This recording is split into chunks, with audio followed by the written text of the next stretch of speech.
the Abarca family collection, which we have been collecting since the 70s. So we have works that are created by the older generation of artists, many of them now in their 70s. And then we have pieces that are created by the newer generation, the new up and coming artists.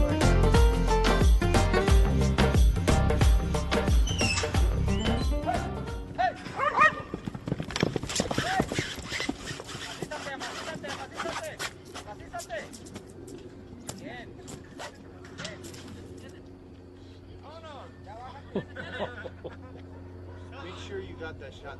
I'll do that shit.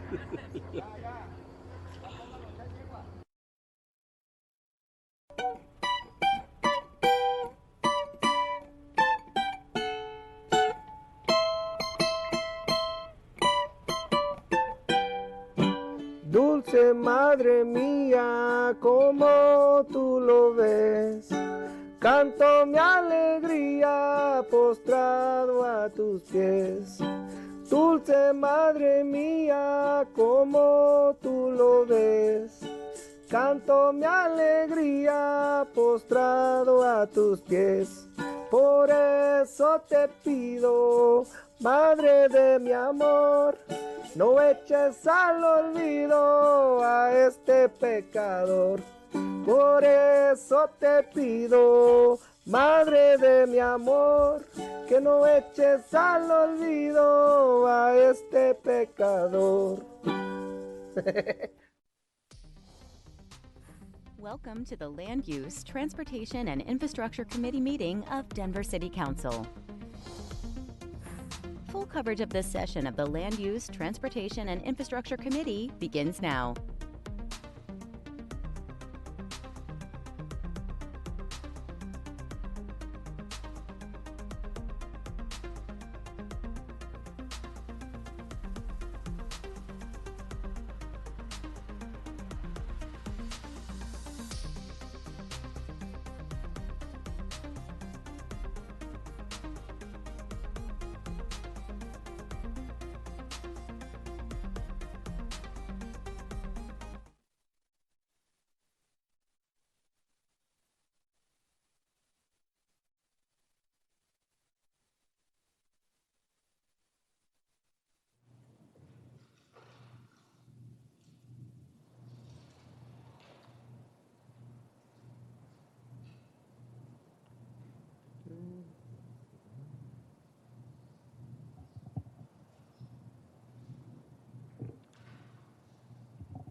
Good morning, everyone. I want to welcome you to the Land Use, Transportation, and Infrastructure Committee. I am Councilman Chris Herndon. I am the committee chair.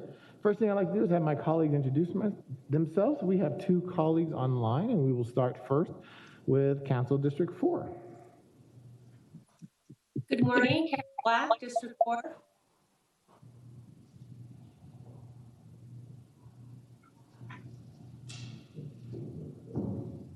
Kendra Black, District 4. Councilwoman Sedabaka. Good morning, Candy Sedabaka, District 9. We will start in chambers to my left. Good morning, Jamie Torres, District 3. Good morning, Mr. Chair, Stacy Gilmore, District 11. All right, we have two action items today. First one is 0536, dealing with Denver Police District 6. So I do not know who's going to start, but you can come on up, introduce yourself. Colleagues will do questions and comments after the end of the presentation. Hi, my name is Tina Wells. I am here as the project manager for the Department of Transportation and Infrastructure interagency team representing the amendment to the Ross Shepard contract.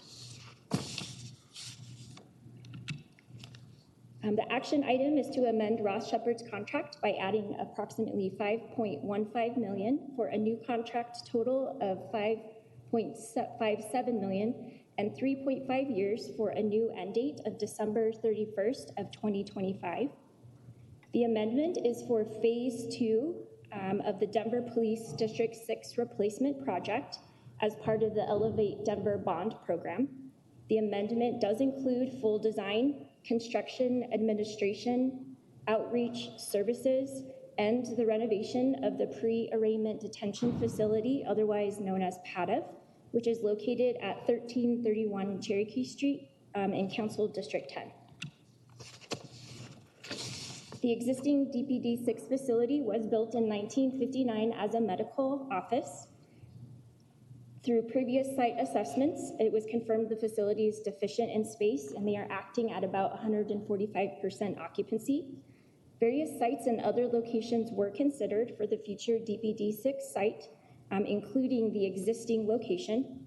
Through an assessment we completed in 2018, the existing DPD 6 site was shown to have operational and financial challenges with developing on that location. The 2017 Elevate Denver Bond project provides opportunity to create a robust public safety campus. It will address capacity, accessibility, and efficiency needs.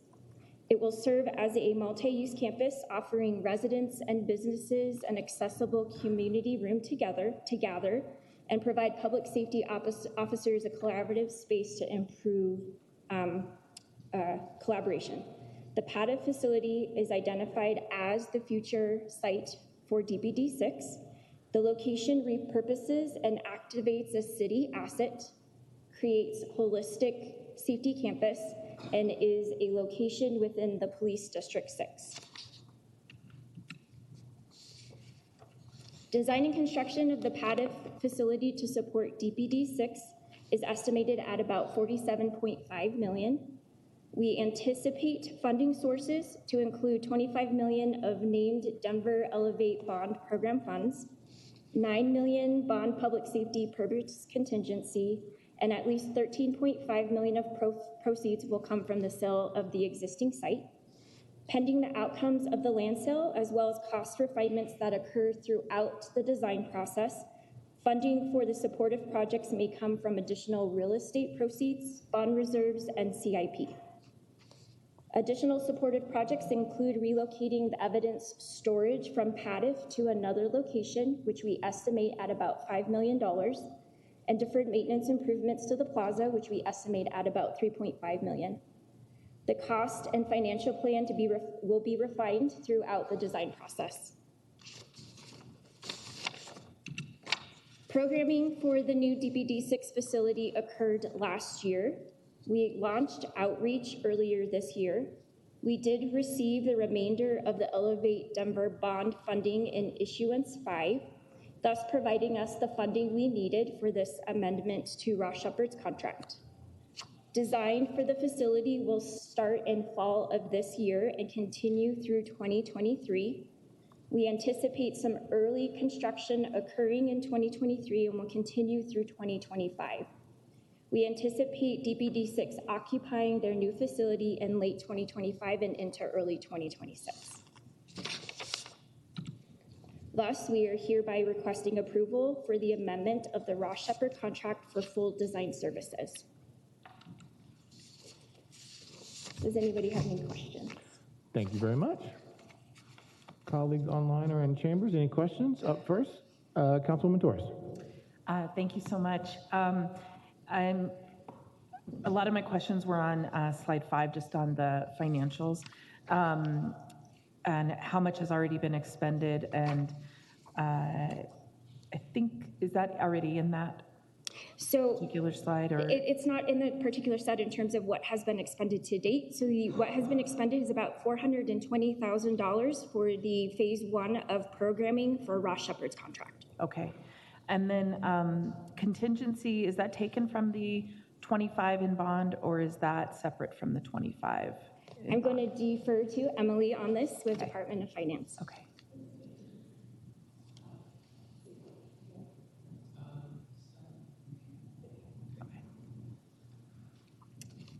Oh, new microphone. Yeah, no microphone. Wow, sorry. I've been here a while. Emily Snyder, Director of Capital Planning, Department of Finance.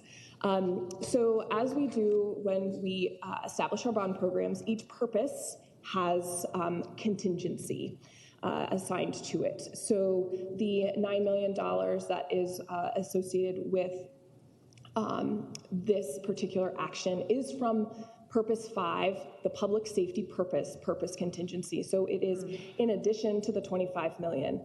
A lot of the projects within that purpose have been complete, and there is little risk of need for the remaining contingency available, thus making it available to this project. There's one other project, DPD 40, on that particular 2017 initiative. Okay. And then was the original project cost 47.5 million, or has that increased? My bet is no, but I'm going to turn it over to Tina for that. Okay. Absolutely. So the original, this has increased since the original estimate for a couple of reasons. One, the site has been determined. At the time of original estimation, we did not, it was agnostic of a site. Secondly, as we all know, we are in unique times with inflation and escalation, and we did run through a program with the bond team to re-estimate the project at the end of last year, and this is as of that last estimation. So the as design proceeds through this year, and we'll be able to adjust that as we work through design. When you say the site was agnostic, is that the site that will be the new station or the purchase price of the old station? Absolutely. It was the site for the new location. At that time, several locations were being considered. Got it. Okay. Thank you. Thank you, Mr. Chair. Thank you, Councilwoman Torres. Councilwoman Seda-Vaca, online. Thank you. The cost increase of this project is concerning, but the cost increase happened pre-COVID as well. And I recall us talking about the sale of the building. The current District 6 police station is in a prime location and specifically for housing. And so we had urged real estate to give us a commitment that they would not sell off that asset to pay for this police station. It's almost an entire city block in the city's urban core. And so I'm curious if we've gotten any commitment to not sell off that real estate to pay for this project. Lumley with real estate. Good morning, Lisa Lumley, Director of Real Estate. Councilwoman, you are correct. We did have that conversation, and as we met with a number of you, we will always look internally first to what our city needs are. We have heard and expressed interest for housing, as well as potential another use or two. It is possible we may sell off a part of that site, and then there will be some internal reconciliations, if you will, based on the value, because at the end of the day, there still is a $13.5 million value that we will need to solve for. But we are absolutely still looking at the site for housing, working with Britta Fisher. And so what happens if council doesn't pass this increase? Because it sounds like you guys already can move around the other monies, I think it was 9 million. And I'm curious about like what happens if, or where does council have the opportunity to say that this price tag has gotten too big, especially if it requires us to sell off assets that we need right now? I will defer to Emily. I will say that we do not, based on the District 6 geography, we do not have any other locations that are options. We did reevaluate a second time the existing site just to confirm, if there was a way to still repurpose that site. And that came in even more expensive. And it was very difficult for the police to still function during a construction project. It wasn't a feasible project. I'll let Emily address that. Good morning, Councilman. I'm going to start from the financial side and answer some of your questions, and then probably we'll need to defer to the project team. So with regards to the financial plan, so costs and then funding to support those costs. It is my understanding that when this project was put on the ballot, there was always some assumption of land sale going to support whatever the ultimate site would then be for the new facility. So I think there was an assumption of land sale for land purchase. The team has obviously worked through a bunch of different sites landing on PADF. Getting then to the costs perspective in the financial plan, when we go and do any capital project, we do a current year's cost estimate based on what we know at the time and at the market that we know at the time. And I think that's what you see represented in the 47.5 million. Tina will need to talk a little bit more about how that cost may be refined in either direction as they go through the design process. And then to your point on where is council, so there is then the decisions that come before you all as a body for contracts, as well then if there is different decisions related to the land and the clearance release process and the desire for housing, that 13 million does need to be addressed somehow, and that will then come before council as well as a decision. So I'm curious about where it was clear that we would need to sell off land when that bond was passed, because I've talked to residents who were under the impression that passing that bond was to renovate that site. So I do not have the documentation and I could look probably back through any of the bond executive committee deliberations at the time as they were going through the phasing and scaling of what actually ended up being presented to voters. But the end of the language that is shown in the project summary, that is one of our governing documents, does state the desire to look at additional locations, and that is what I'm going off of as far as the land sale. Thank you. Again, I just strongly encourage host or someone else to get us a commitment that we are going to be converting that land. All of it, I believe, should be converted to housing or to some kind of asset that will help our housing crisis, given that it's on Colfax in one of the areas with the best transit and the highest need when it comes to our unhoused population. And I will continuously beat that drum because I don't think that getting rid of that asset to build a police station is what the public is calling for. Thank you. Thank you. Thank you, Councilwoman Said-Abaca. Any other questions or comments? 0536. Seeing none, do we have a motion to move 0536 to the full council? Moved by Councilwoman Torres, seconded by Council President Gilmore. Any objections from the voting members, which are all members here at committee? I would like a voice vote, please. One. So, Zach, can we do a roll call? Councilwoman Black.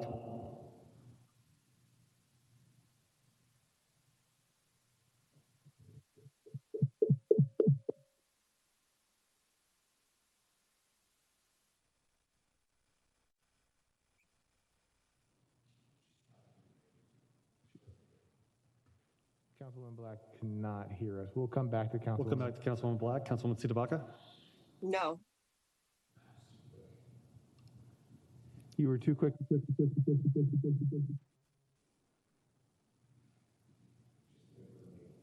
No.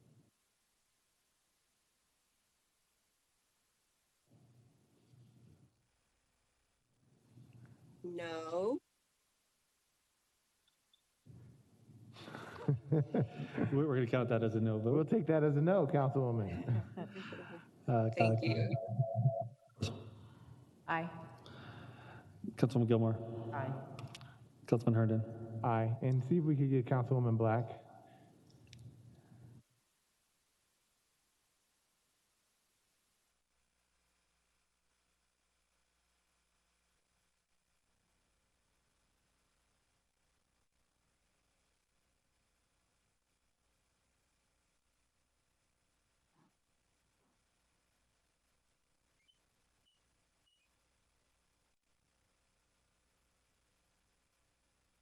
Next one, thank you all for that. One more action item, 0803, landmark designation and Council District 10.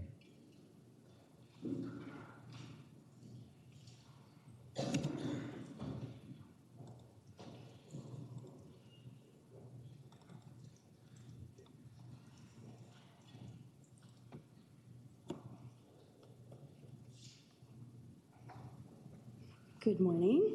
I am Kara Hahn with Landmark Preservation and Community Planning and Development, and we are here for the designation of 1090 Cherokee Street. It is located here on the corner of 11th and Cherokee. It is in Council District 10, known as Civic Center, statistically the Civic Center neighborhood, but also known as the Golden Triangle neighborhood. The owners of this it's a condo building, so there are multiple owners on this. The applicants are 3 residents and owners within the building.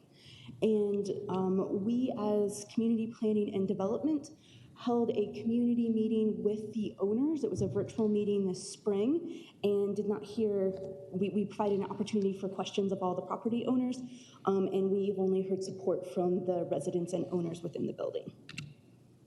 As you know, in order for a property to be designated, per the landmark ordinance, it needs to maintain its integrity. It needs to be 30 years of age or older, meet at least 3 out of 10 criteria, and the Landmark Preservation Commission has to consider the property's historic context.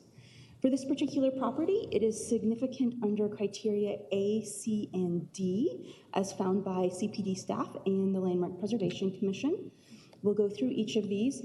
First, the property is found to have a direct association with the development of the city, particularly with the development of what is known as Automobile Row or Gasoline Alley, which is along Broadway and Lincoln from about 14th to Spear.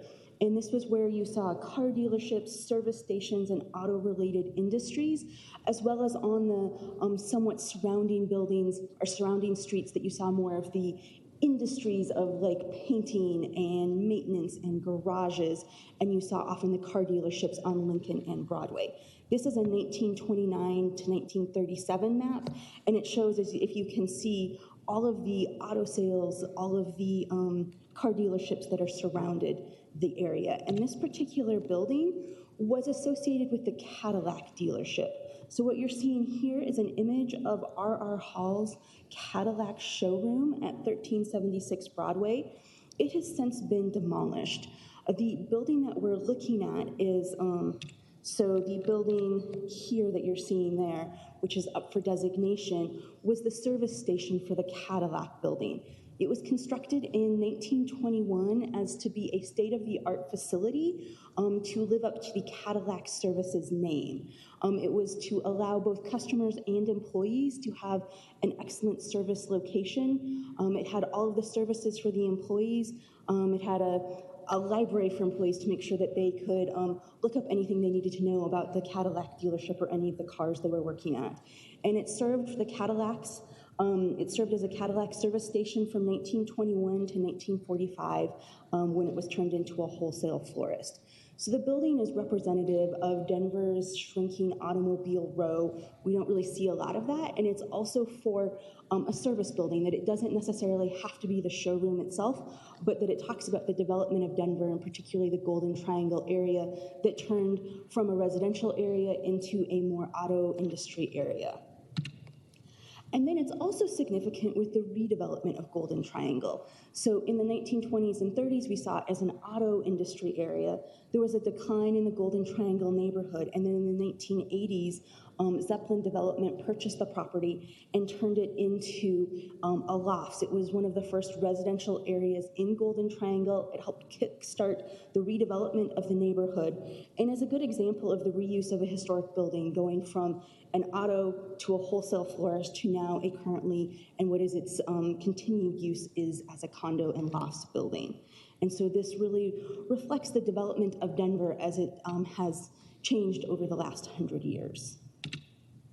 It is also significant for embodying the distinctive characteristics of the late 19th century and early 20th century movements of the Chicago style, which developed between 1880s and 1910. This was built in 1921. Some of the characteristics are a steel and concrete frame, masonry cladding, and really little ornamental detail is one of the key characteristics of this. This building was designed by Fisher & Fisher, which is a prominent Denver architectural firm. They've designed multiple properties in both the Golden Triangle as well as throughout the city. They helped with the Denver Public Library downtown branch along with Burnham Hoyt. They were part of the Voorhees Memorial Gateway in the Golden Triangle area. They frequently did really high-style buildings. This is the only known commercial warehouse that they have done, and it shows that Cadillac was really trying to, while having a simplified, refined style, wanted to hire architects even for their service building so that they could provide and uphold the Cadillac name. And so it's significant both for its architectural style as well as being a significant example of the work of the recognized architects of Fisher and Fisher.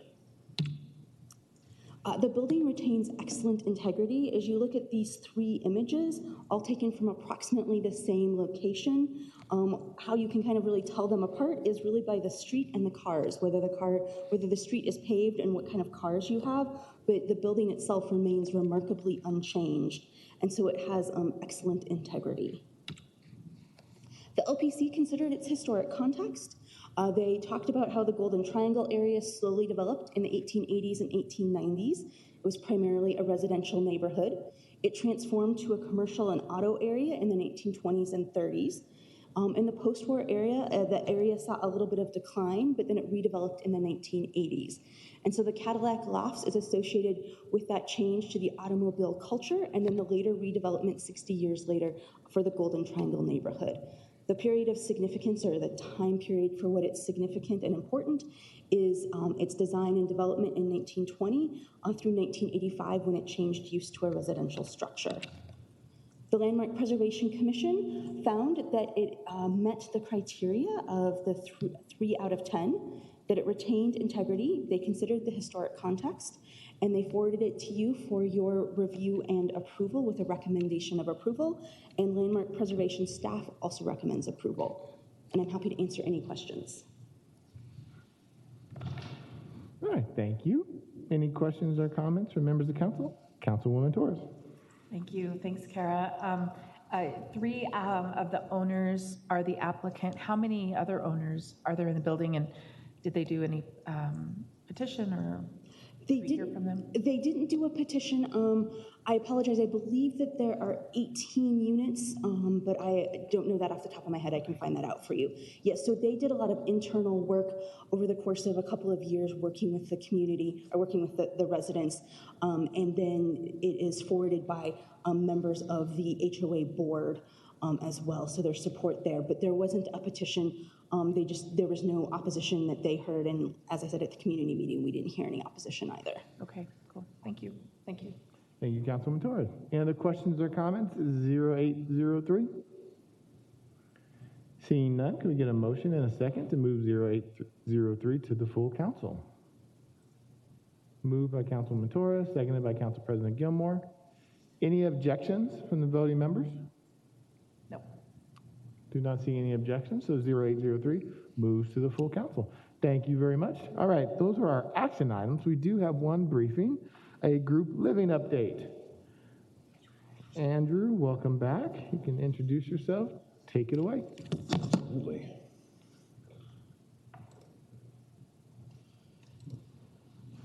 Great. Well, good morning, committee members. Andrew Webb here from Community Planning and Development, and I'm pleased to introduce this briefing on the annual monitoring of outcomes from the Group Living Text Amendment Project. I'm going to go through a real brief introduction here, and then my colleague, Rob Haig, will go through a detailed presentation on our first year of monitoring. The report analyzes data from the 311 Citizen Input System, violation case data from our Zoning and Neighborhood Inspection Services team, residential care use data from CPD, and then data from excise and licenses and Department of Safety, and then finally data from the American Community Survey, which is an ongoing survey of community demographics that is performed by the U.S. Census Bureau. As you'll likely recall, the Group Living Code amendments were adopted in February of 2021, and they overhauled the way the Denver Zoning Code regulates residential uses. Key changes included increasing the number of unrelated people who are allowed to live together as a housekeeping unit, and regulating the residential care uses by the number of people they serve rather than by the type of services that those facilities offer. During the adoption process, CPD continued to monitor, or committed to monitor outcomes for 4 years after adoption to ensure that there were not unintended consequences, and to report our findings back to the Planning Board and to LUTI.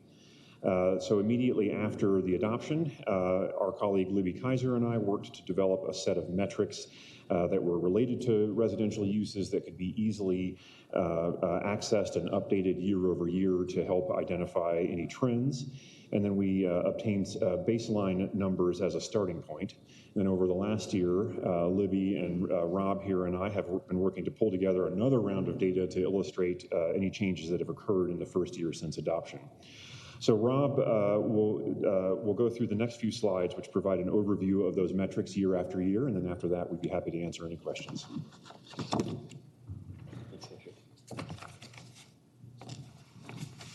Right. Morning, council members. As Andrew introduced, my name is Rob Haig. I'm an associate city planner with CPD, and we're going to take a look at the metrics that we looked at through this report.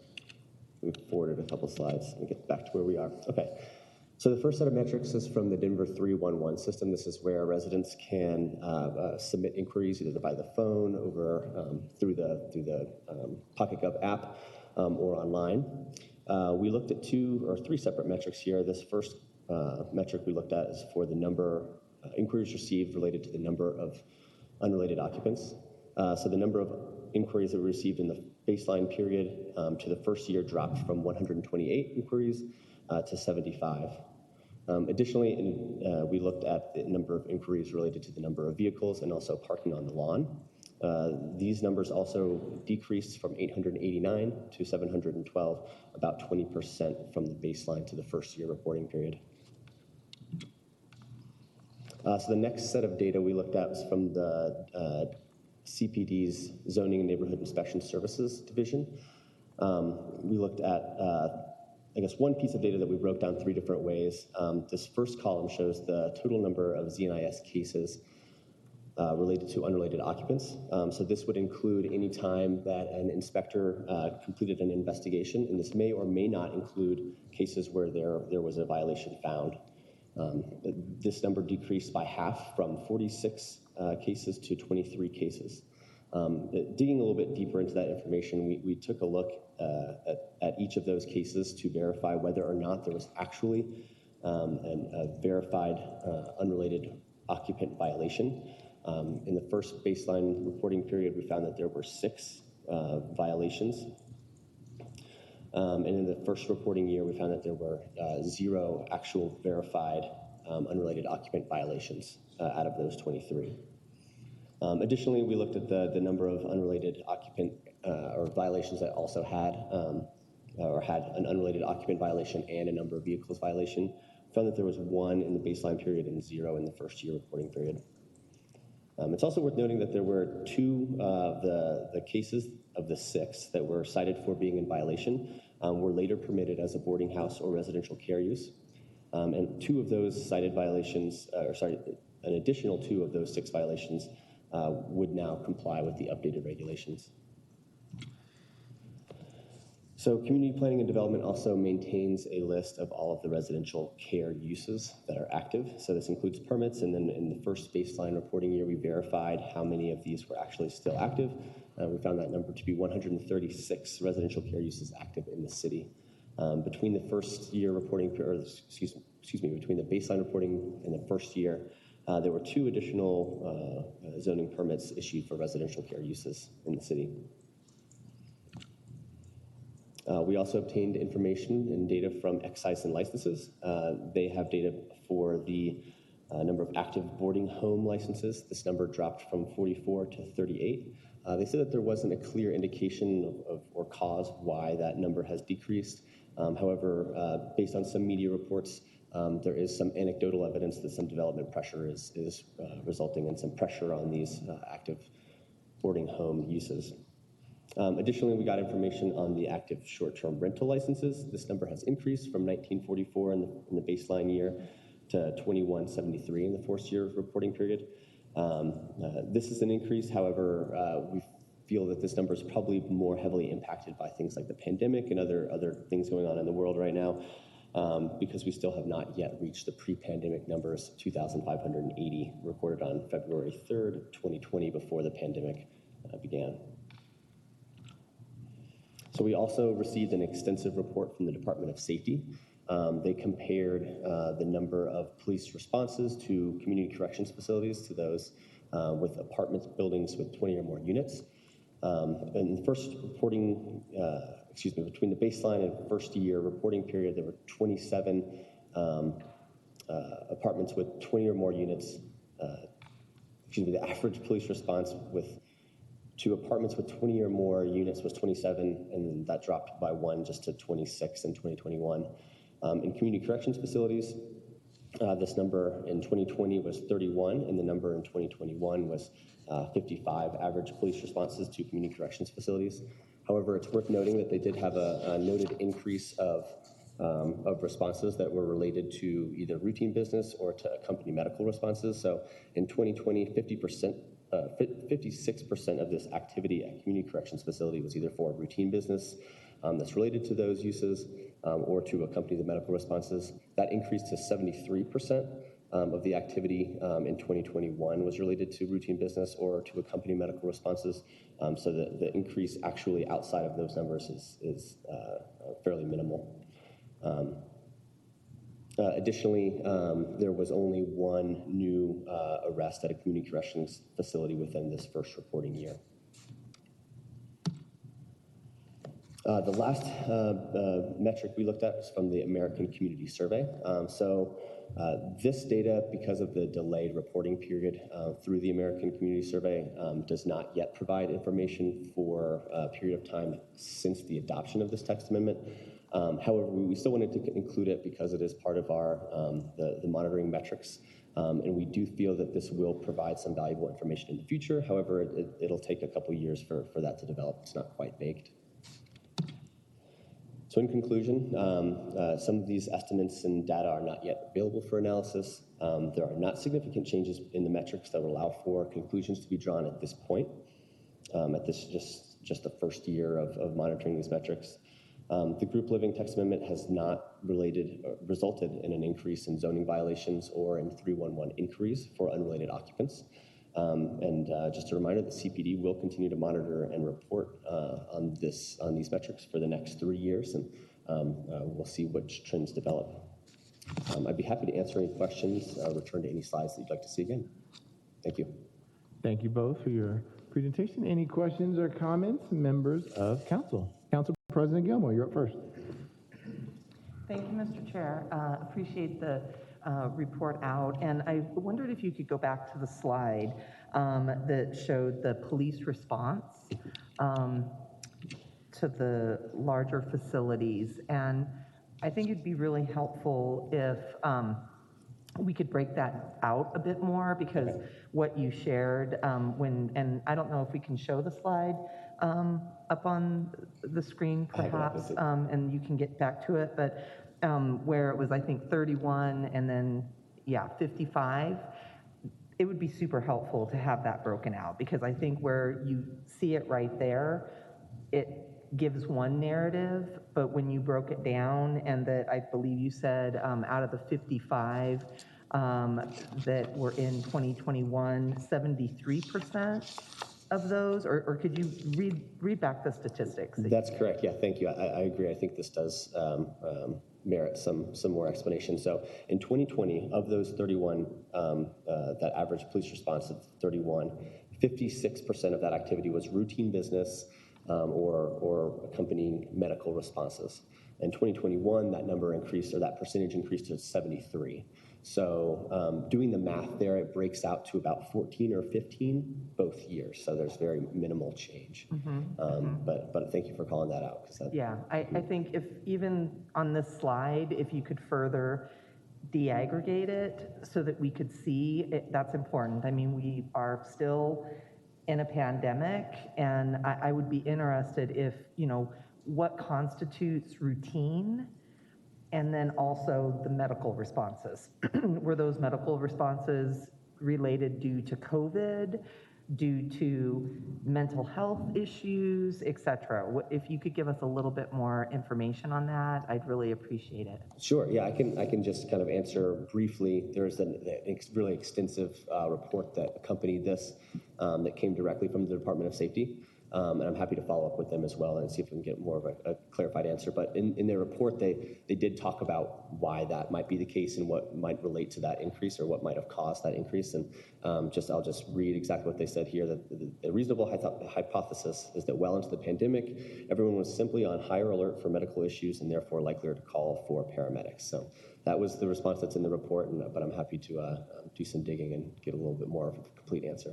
Okay, that's great. I mean, I think sometimes the narrative of the folks that are naysayers to this work is that, well, look at that. The police response went up. It backs up why we were against that. Well, that's not true. It didn't necessarily go up, or it went up looking at that, but it was because there was more responsiveness to people requiring medical care. And so when you increase the level of care or the level of attention to it, of course your numbers are going to go up, which is good because we are helping people, and that was what we were trying to do. And so thank you for going over some of the statistics with me, and however you can represent that. I think that's important, especially as the media might cover this. It's important that we get the entire story out to the community, because it is a very good thing what we did with group living, and we're continuing to monitor it, but that it is working as it was presented and set up. So appreciate that. Yeah, thank you. Great questions. Definitely. Thank you, Mr. Chair. Thank you, President Gilmore. Any other questions or comments from members of council? Seeing none, that concludes the briefing. Thank you all very much. We do have one consent item, so if anybody has issues with that, please see myself or Zach. I just want to take a quick note of personal privilege. We are going into our leadership changes next week, and that includes both Council President Pro Tem as well as chairs for committees. So this will be my last LUDI chair, and I wanted to thank Council Presidents both Gilmore and Clark for the opportunity to chair this committee. I've thoroughly enjoyed it. You know, we have had some brilliant council members chairing this committee. Councilwoman Jeannie Robb, Councilwoman Mary Beth Sussman. I jokingly say we took a pause for a few years while I chaired this committee, but you are in good hands with Councilwoman Sandoval, as she is just an excellent mind when it comes to planning, and I just want to wish her the very best. I will still be on the committee, just not as chair. So, as I will say for the last time, seeing no other business for this committee, we stand adjourned. Thank you very much.